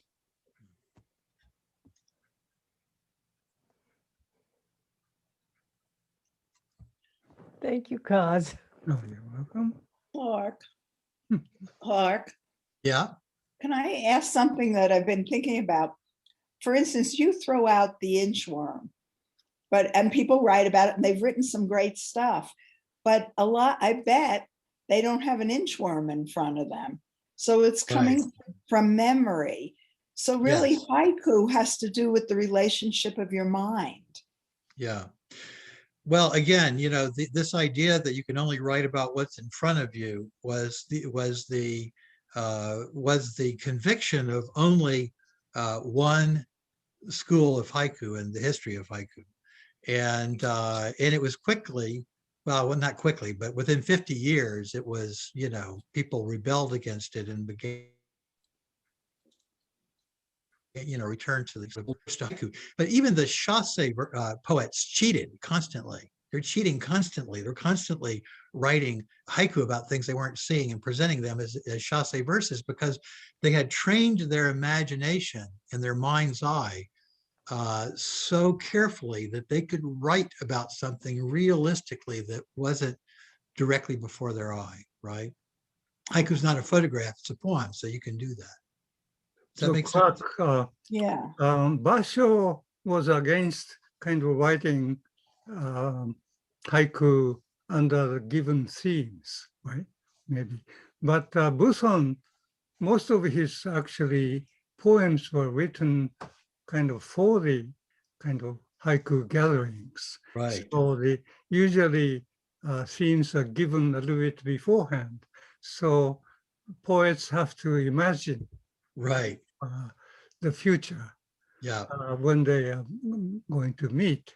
Right. So there was some kind of imagination was important, and also the merit for this kind of given themes is that you have a lot of time.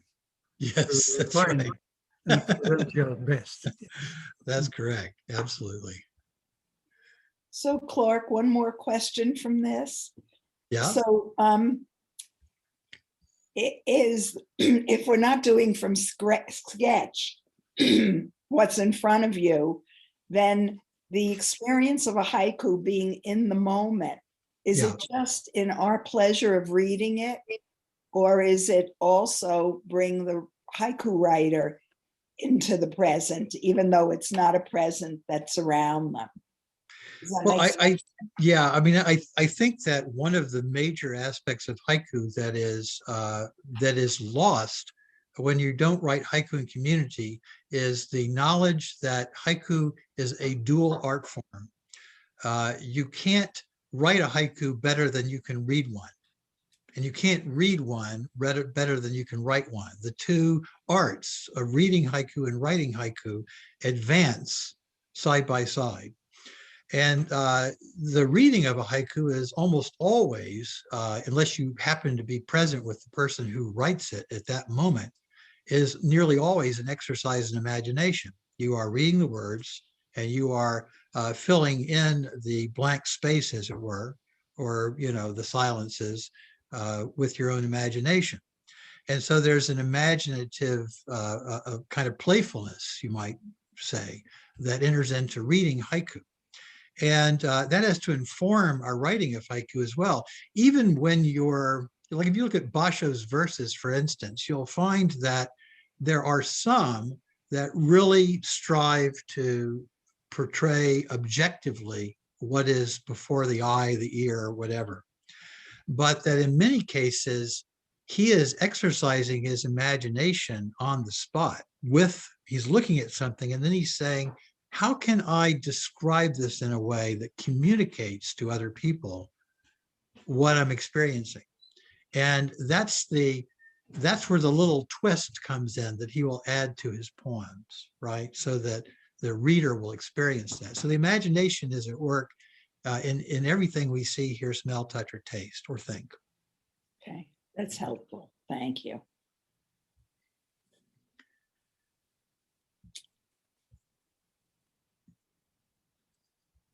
So I'm going to read through the remainder of the poems a little more briefly, just to make sure that that we get through them. I may stop and comment on some that seem to call for a comment. Risa Alberher has been writing haiku for quite a long time. It has a very unique style. This house has some teeth, 5 icicles pointing down these dangerous days. Oh. This house has some teeth, 5 icicles pointing down these dangerous days. Very fine haiku poet. I think she has a collection in her, for sure, probably all written by now. Icicles in line, shivering sentries guarding house perimeters. Notice how carefully the poet has unpacked the use of figurative language. The metaphor is consistent. This isn't a mixed metaphor. In line, guarding, perimeters. It's all consistent. Inchworm spiraling from a tree, measuring all the great distances. What a miracle of perspective this little poem is. The spiraling inchworm takes in the vast distances that surround it, a very tiny thing surveying a very great landscape. Icicle teardrops, one by one, they take their place amongst the splashes. Cliff Rames, another person who's helping to select the poems for this weekend. A hailstone surprise, the universe playing ball. Let's go, summertime. Now, I think that, I don't know for sure, but I'm wondering if this poem might have been a playful allusion to a famous poem by Basho, where he says, hey, children, let's rush out. Look, hailstones, right? Again, they're 2 season words, but the hailstone is the center of interest, and so it works. That opening line, a hailstone surprise, right? Beautiful opening line. Another poem by Susie. Soft-bodied inchworm offering full prostrations along a leaf edge. When the icicle fell, it fell so hard and fast, it also shattered. It also shattered. A lot of times the poet is in the poem, but doesn't call attention to themselves at first reading. Feel the poet's presence in this poem. The poet also feels shattered. Her pinky finger becomes a welcome refuge for the green inchworm. I'm imagining a child. It could be an adult, but a child would be more perfect. Acorns burst open and become trees, or small cups to catch rainwater. Acorns burst open and become trees, or small cups to catch rainwater. Nothing is wasted in nature. Icicle melting, cold heart of democracy, saving it somehow. Political haiku. Political haiku, this is there are political haiku, but in my opinion, this is you know, a real untapped resource for haiku, especially in this age. You know, there are famous haiku with political overtones. A poem written by Seishi Yamaguchi during World War II was the winds of winter, once out over the ocean, cannot come home again. And the word he used for winter wind was the same word that's part of kamikaze. So he's talking about the pilots sent to their death. Icicle, I see right through your frozen body. How can I warm you? Well, you warm an icicle and it melts. There's that melancholy little aftertaste to that poem. Pandemic hairstyle. Icicles hang uneven. I cut my own bangs. Fallen icicle, half buried in the snowbank, like a sinking ship. This is another use of metaphor. But notice how it makes you see the icicle at an angle, like those iconic images of the Titanic tilted and sinking into the ocean. And of course, you know, the buried turn of thought in the poem is it's all water into water. Clump of acorn caps without their bodies attached. Flea market bargain.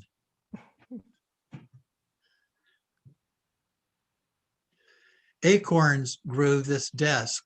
Suns rise and fall around us. Shadows slip by us. This is a haiku that takes in a very large scale, okay? In time, acorns grew this desk, a wooden oak desk.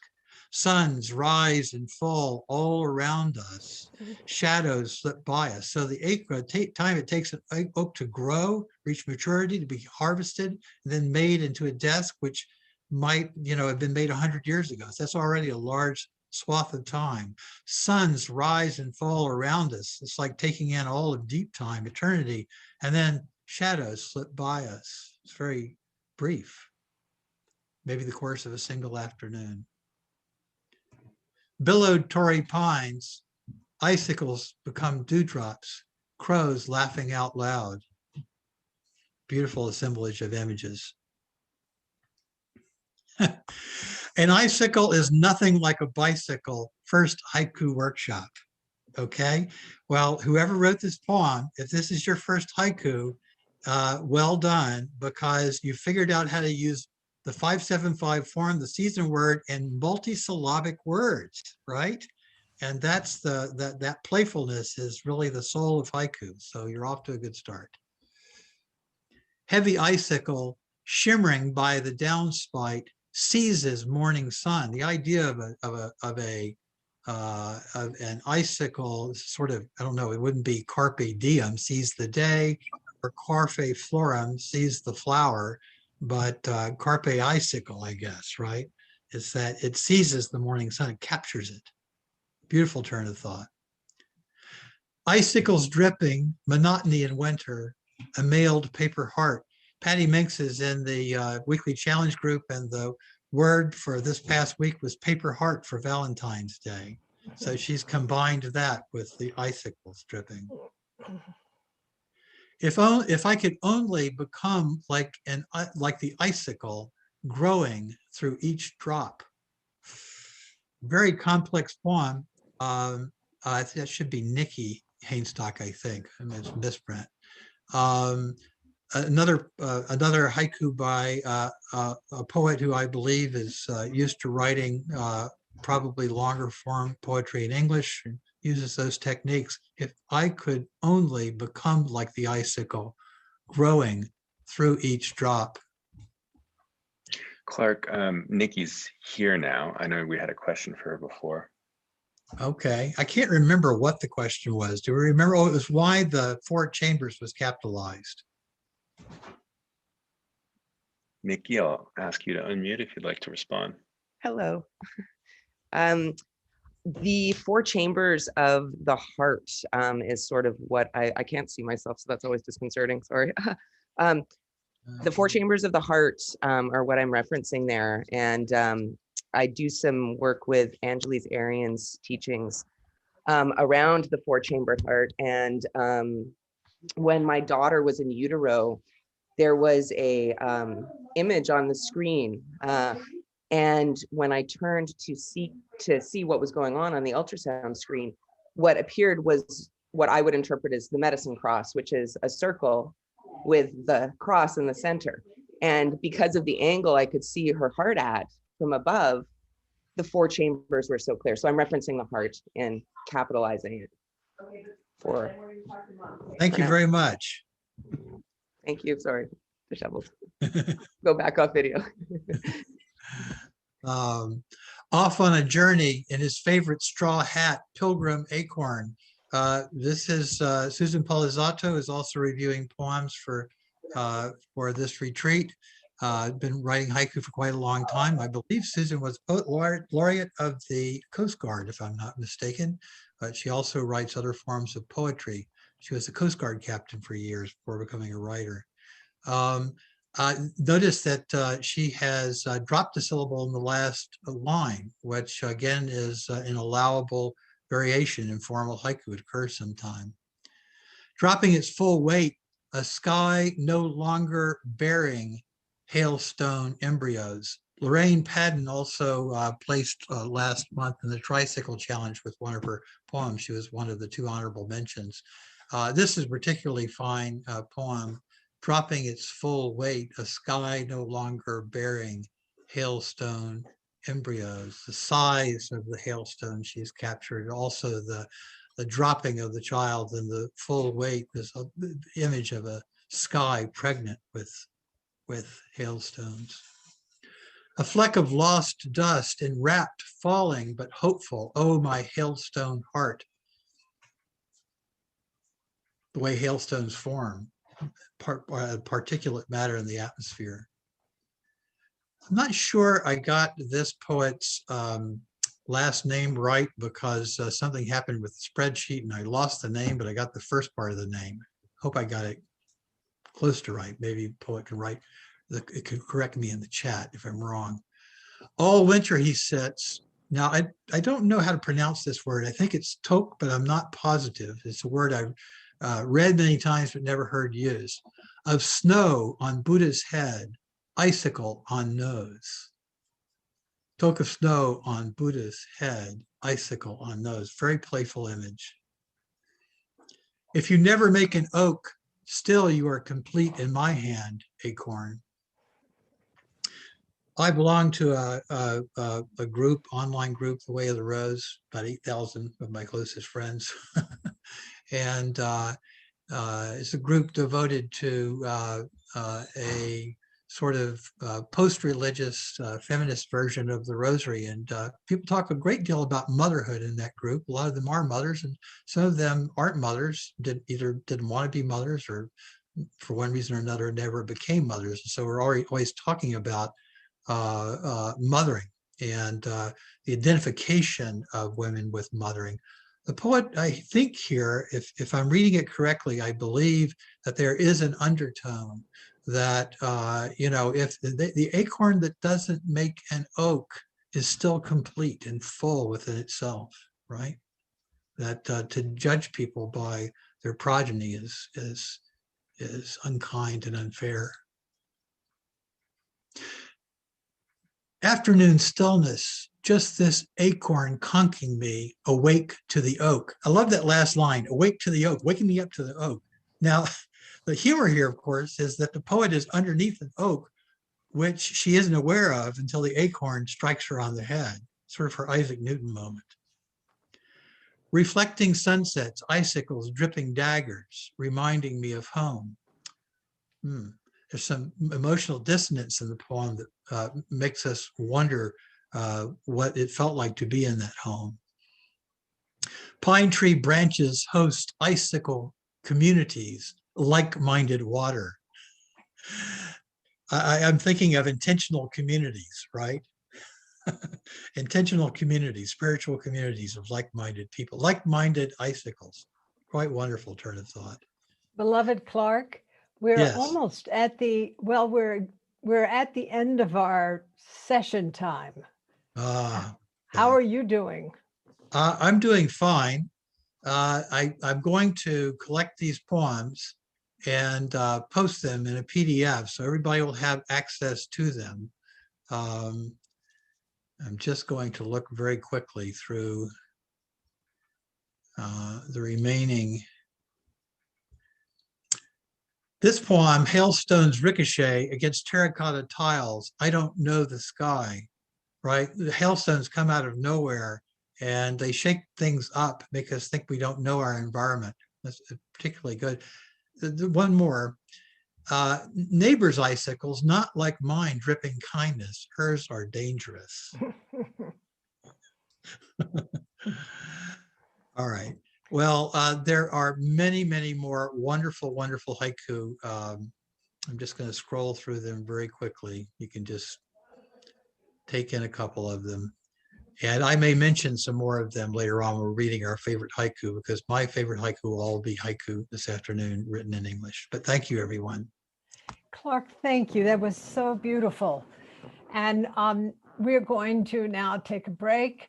I'm going to encourage on behalf of our faculty that you continue to write haiku during this pause. And we will regather at 2 for a conversation between Kaz and Natalie.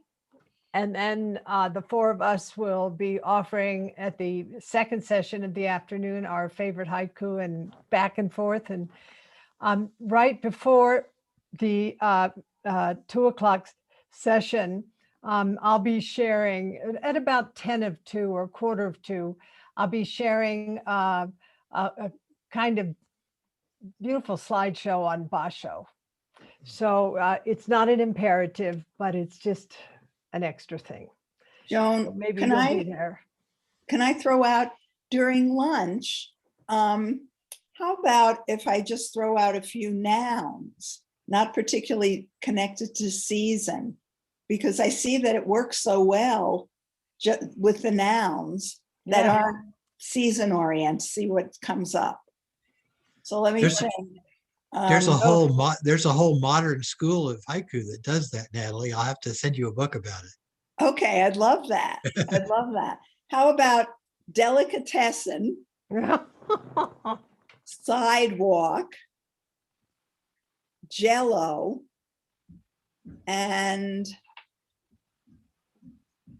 shoe?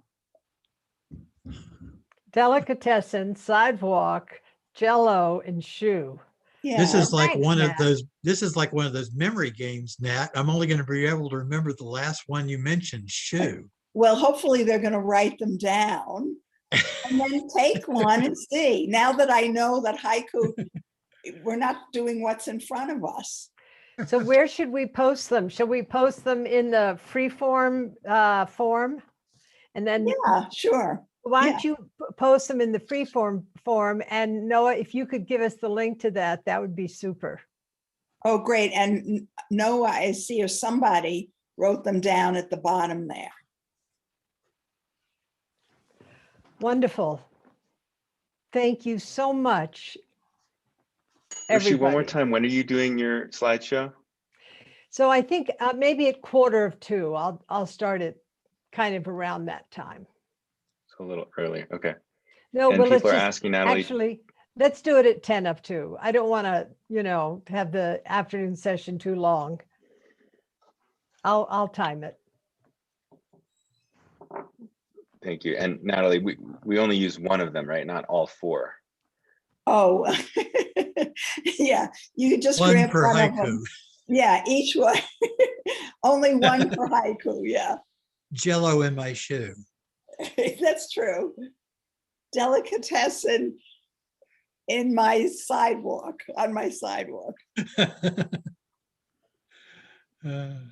Okay. Oh, so wonderful. Thank you, everybody, for submitting these gorgeous haiku. And it was beautiful, Clark, hearing your glosses on them. So we'll see you around 2.